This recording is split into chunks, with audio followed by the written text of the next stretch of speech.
Starting में हम एक मैरिड कपल को मूव इन करता हुआ देख सकते हैं। अपना नया घर देखकर ये बहुत ही खुश थे। इसमें वाइफ का नाम है पीपा और हस्बैंड का नाम है थॉमस। इवनिंग में सेलिब्रेट कर रहे थे, अपनी फ्यूचर लाइफ के लिए बहुत ही ऑप्टिमिस्टिक थे। तभी इन्होंने अचानक अपने नेबर्स को देखा। अपनी खिड़की से नेबर्स के घर में क्या चल रहा था, ये सारी चीजें वो देख सकते थे। अचानक से नेबर्स इंटीमेट होने लग गए।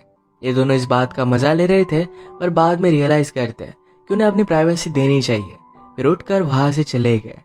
आजाद पीपा थॉमस के साथ इंटीमेट होना चाहती थी, पर थॉमस थक गया था तो सो जाता है। कल रात अपने नेबर्स के साथ क्या हुआ, ये बात पीपा अपने फ्रेंड को बताती है। फ्रेंड ने कहा कि वो लोग तो खुद चाहते होंगे कि लोग उन्हें देखें, तुम्हें एक दूरबीन लेकर जाना चाहिए। पीपा एक आई क्लिनिक में काम करती है। उसकी बॉस बहुत ही स्वीट थी और नए घर के लिए उसे गिफ्ट देकर जाती है। काम से घर पर आने के बाद भी वो दोनों इन नेबर्स को ही देख रहे थे। थॉमस इनमें बहुत ही इंटरेस्टेड था। वो रिच थे, उनकी लाइफस्टाइल बहुत ही अलग थी। वो वंडर करता है कि अगर उनका फ्रेंड बना तो कैसा होगा। अचानक से इन्होंने देखा कि नेबर चोक करने लग गया था। उसकी वाइफ को यह बात पता नहीं थी। ये जाकर उसे हेल्प करने वाले थे, तभी नेबर की वाइफ ने नोटिस कर लिया। नेबर की जान बच जाती है। ऐसे ही हमेशा उनके घर में क्या चल रहा है, ये सारी चीजें देखा करते थे। एक रात पीपा ने नोटिस किया कि नेबर की वाइफ जरा काम से घर से बाहर गई है। नेबर एक फोटोग्राफर था, पर उसकी बॉडी बहुत ही परफेक्ट थी। ये पीपा नोटिस कर रही थी। अगले दिन काम से वापस आते वक्त पीपा सचमुच में दूरबीन लेकर आती है। इन्होंने जब इसे देखा तो फोटोग्राफर के साथ एक मॉडल थी। ये दोनों मिलकर न्यूड हो गए। इसके तुरंत बाद वो इंटीमेट होने लग गए थे। इनकी खुद के मैरिज लाइफ में भी ज्यादा स्पार्क नहीं था। पीपा को आइडिया आया और उनके साथ ये खुद भी इंटीमेट होने लग गए। रात में नेबर की वाइफ घर पर वापस आई। पीपा को बहुत बुरा लगता है कि उसका नेबर अपनी वाइफ पर चीट कर रहा है। इन सब बातों को लेकर वो अपने फ्रेंड्स के साथ डिस्कस कर रहे थे। पीपा वंडर करती है कि अगर वो अपने नेबर को सुन पाए तो बहुत ही अमेजिंग होगा। थॉमस के फ्रेंड ने थॉमस को एक लुक दिया। इसके बारे में उससे पूछा जाता है तो फ्रेंड ने कहा कि थॉमस ने अपने कॉलेज में ऐसा कुछ किया था। वो एक लड़की को लाइक करता था, उसके रूम में क्या था ये सुनना चाहता था। एक लेजर टेक्निक की मदद से रूम में क्या चल रहा है ये बात आप सुन सकते हो। थॉमस बैकग्राउंड म्यूजिक देने का काम करता था, तो इन सब चीजों के बारे में उसे पता था। पीपा इस बात के लिए एक्साइटेड होके वो थॉमस को सारा सेटअप करने के लिए कहती है। थॉमस ने कहा कि ये चीज इलीगल है। आज रात उनके यहाँ कॉस्ट्यूम पार्टी थी। एक कॉस्ट्यूम पहनकर घुस जाते हैं। नेबर इनको देखता है और एक वॉल के पास लेकर गया। इनकी बहुत ही अमेजिंग सी फोटो ली। पीपा छुप के से मिरर रख देती है। घर पर आने के बाद इन्होंने सब सेटअप किया और सारी चीजें सुन सकते थे। नेबर्स के बीच में फाइट चल रही थी।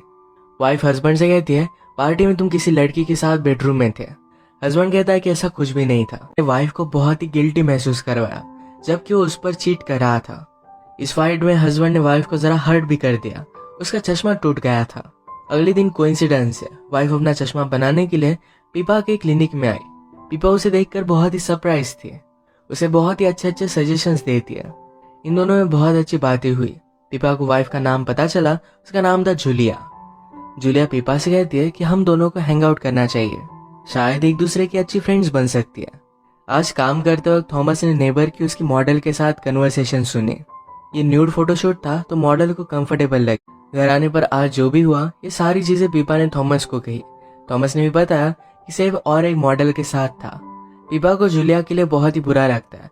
वो डिसाइड करती है कि उससे मिलने के बाद सब कुछ चीजें उसे बता देगी। थॉमस ने कहा कि तुम्हें उनकी लाइफ में इतना ज्यादा इंटरफेयर नहीं करना चाहिए। हमारा फोकस अपने आप पर होना चाहिए। उसके साथ टाइम स्पेंड करना चाहता था। पीपा ने कहा, मैं सिर्फ ये एक बात उसे बताना चाहती हूँ, इसके बाद मैं ज्यादा इंटरफेयर नहीं करूंगी। इसके बाद वीकेंड पर पीपा और जूलिया स्पा में गए।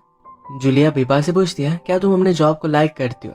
पीपा ने कहा कि मुझे पहले तो बहुत इंटरेस्ट था, पर इस इंटरेस्ट की वजह से मैंने बाकी सारी पॉसिबिलिटीज को बंद कर दिया।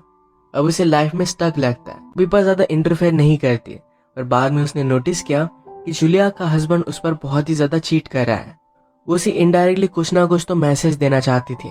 उसने टाइप कर कर भेजा कि तुम्हारा हस्बैंड तुम पर चीट कर रहा है। ये बात पढ़कर जूलिया बहुत ही डिस्टर्ब हो गई। ये चेक करने के बाद बहुत ज्यादा डिस्टर्ब हो गई। उसने डायरेक्टली नाइफ निकाल ली। यही सब जब चल रहा था तो थॉमस यहाँ पर पहुंच जाता है।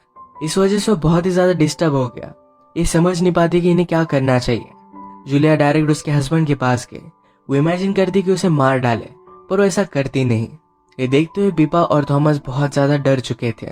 सुबह होने के बाद थॉमस पीपा पर बहुत ज्यादा गुस्सा था। पीपा कहती कि आज के बाद मैं उन पर नजर नहीं रखूंगी। उसे भी अपनी गलती रियलाइज हुई थी। एक नजर उसने नेबर के यहाँ पर देखा तो जूलिया ने सुसाइड कर ली थी। इस बात से पीपा और थॉमस को बहुत बुरा लगा। थॉमस इस गिल्ड में नहीं जी सकता, वो सारा ब्लेम पीपा पर डाल देता है। उसने कहा कि हम दोनों के बीच में अब कुछ भी नहीं है। वो गुस्से में घर से बाहर निकल गया। तो सेब को जब वो देखती है तो बहुत ही ज्यादा सैड था। वो सैड होकर बार में चला गया तो पीपा भी उसके पीछे पीछे आई। पीपा को देखने के बाद सेब उसके पास आ जाता है, कहता है कि मुझे लगता है कि शायद मैं तुम्हें जानता हूँ। इसके बाद सेब ने पीपा को अपने घर पर बुलाया तो वो भी चली जाती है। उसे कहता है कि तुम बहुत ही ब्यूटीफुल हो, मैं तुम्हारा फोटो शूट कर सकता हूँ। उसे भी कंफर्टेबल फील कराने के लिए उसने अपने कपड़े निकाल लिए। फोटो शूट करते हुए एक दूसरे के करीब आ गए और इंटीमेट होने लग गए। बहुत सारे दिन बीत गए थे तो थॉमस को बुरा लगता है। वो पीपा को सॉरी बोलने के लिए उसे मनाने के लिए घर पर आया। उसने दूरबीन से नोटिस किया कि पीपा और सेब दोनों इंटीमेट हो रहे हैं। इस बात से वो बहुत ही ज्यादा हर्ट हो गया। वो आज रात वैसे भी ड्रंक था। अगली सुबह जब पीपा घर पर आई तो देखती कि थॉमस ने सुसाइड कर ली थी। इससे वो बहुत ज्यादा डिस्टर्ब हो गई। जो भी उसके साथ हुआ था ये किसी न किसी को तो उसे बताना था, तो अपने फ्रेंड को सब कुछ वो बता देती है। वो कहती कि सब मेरी वजह से ही हुआ है। आज रात सेब का एक एग्जीबिशन था तो वहां पर वो पहुंच जाती है। इस एग्जीबिशन में जब फोटोग्राफ्स दिखाई जाती है तो इसमें डायरेक्टली पीपा की फोटोग्राफ थी। उसका फोटोशूट सक्सेसफुल था तो अपनी वाइफ को डेडिकेट करता है। उसने जूलिया को स्टेज पर बुलाया। जूलिया अब भी जिंदा थी। जो भी हुआ था ये सिर्फ वो पीपा और थॉमस को दिखाने के लिए कर रहे थे। एक्चुअल जब पीपा और थॉमस उन्हें देख रहे थे तो ऊपर के हिडन कैमरे से सेब और जूलिया उनकी सारी फोटोज लिया करते थे। सेब के फोटोशूट का थीम था कि अगर आप लोगों की लाइफ में इतना ज्यादा ध्यान दोगे तो आपकी खुद की लाइफ बर्बाद हो सकती है। फाइनली जाकर सेब और जूलिया के घर में देखा तो उनका सारा सेटअप बना हुआ था। सक्सेस के बाद सेब और जूलिया का जब इंटरव्यू चल रहा था तो उनसे पूछा जाता है कि आपने जो भी किया इस वजह से थॉमस की जान गई, क्या आप इसके लिए खुद को रिस्पॉन्सिबल नहीं मानते? सेब ने कहा कि ऐसा कुछ भी नहीं है, जो भी हुआ वो बुरा हुआ और इसमें हमारा कोई भी हाथ नहीं था। फाइन गिफ्ट आई थी जो बहुत ही एक बड़े मैगजीन से थी। सेब को आजकल बुरा तो लग रहा था पर वो लोगों के सामने नहीं दिखा रहा था। वो जूलिया से पूछता है क्या तुम्हें थोड़ी सी भी गिल्ट नहीं होती? अचानक से इनकी प्रिंटर पर एक नोट आया जो पीपा ने लिखा था। उसका पीछा करने लगते हैं। पीपा भागते भागते अपने ऑफिस आ गई। सेब और जूलिया उसे पकड़ लेते हैं, कहते तुम कह क्या रही थी, क्या तुम्हारे पास कोई प्रूफ है? पीपा ने कहा कि तुमने मुझे सीड्यूस किया। थॉमस उस रात घर पर आकर ड्रंक हो गया था पर शायद उसकी ड्रिंक में तुमने कुछ मिला दिया था। सेब और जूलिया कुछ बोल पाते तभी अचानक से उन्हें चक्कर आ गई। एक्चुअल में अभी अभी जो वाइन वो पी रहे थे ये किसी मैगजीन से नहीं आई थी, तो पीपा ने ड्रग्स मिलाकर वो वाइन उन्हें भेज दी थी। सेब जब बेहोश हो रहा था तो पीपा उसे कहती है अब तुम कुछ भी देख नहीं पाओगे। उनके बेहोशी की हालत में पीपा अपनी मशीन से उन्हें हमेशा के लिए अंधा कर देती है। यही पीपा का रिवेंज था। अब सेब और जूलिया कभी भी किसी को भी देख नहीं पाएंगे। उन्होंने शायद थॉमस को मार दिया, शायद नहीं मारा, पर फिर भी उन्होंने जो भी किया था ये सब कुछ बहुत ही ज्यादा गलत था। पीपा के रिवेंज के साथ ये मूवी एंड हो जाती है। अगर आपको वीडियो अच्छा लगा तो प्लीज इसे लाइक और कमेंट जरूर कर दीजिएगा।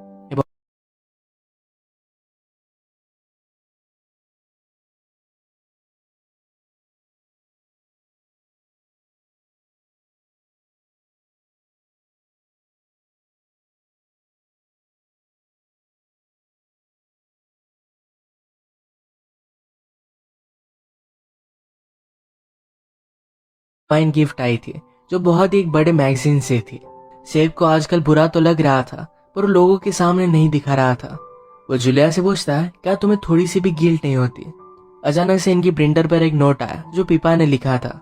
इसमें वो लिखती है कि मुझे पता है थॉमस ने सुसाइड नहीं की थी। सेब ने कैमरे से देखा तो पीपा छत पर थी।